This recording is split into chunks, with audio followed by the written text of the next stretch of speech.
আজকে সকাল থেকে অনেক বৃষ্টি হইলো, বৃষ্টি থামলো 9টার দিকে, মানে অফিস টাইমের দিকে। সো এই টাইমে তো রাস্তায় প্রচুর জ্যাম থাকবে, এটাই স্বাভাবিক। বাট এই জ্যামের মধ্যেও রং সাইড থেকে কোনো রিক্সা আসতেছে, অ্যান্ড তখন আমি রিক্সাওয়ালাকে বললাম যে মামা তোমরা রং সাইডে কেন আসতেছো। আমার অ্যান্সার ছিল এমন, তাহলে মামা এদিক দিয়ে একটা রাস্তা বানায় দেন সার্জেন্টরে কইয়া।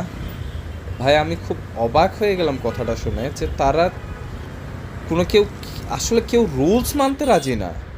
তাদের কথা হচ্ছে যে তারা যেটা করতেছে সেটা রাইট, কারণ হচ্ছে তাদের মতে এখানে রাস্তা নাই। হ্যাঁ, আসলেও সেই রোডে রাস্তা ছিল না, তাই বলে কি তাদের মানে এদিক দিয়ে আসাটা খুব জরুরি? তারা চাইলে কিন্তু ওদিক দিয়ে একটু একটু দূর দিয়ে ঘুরে আসতে হবে আর কি।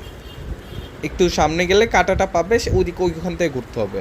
কিন্তু না, তারা এইখানেই ঘুরে নিবে, রং সাইড দিয়েই তারা যাতায়াত করবে, বিকজ তারা ঘুরতে রাজি না।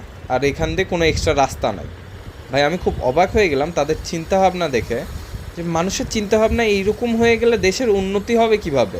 প্রত্যেকটা মানুষ যদি চিন্তা করে সে তার হচ্ছে ভুল কাজ করার পরও সে সে তার সাইড থেকে সে রাইট।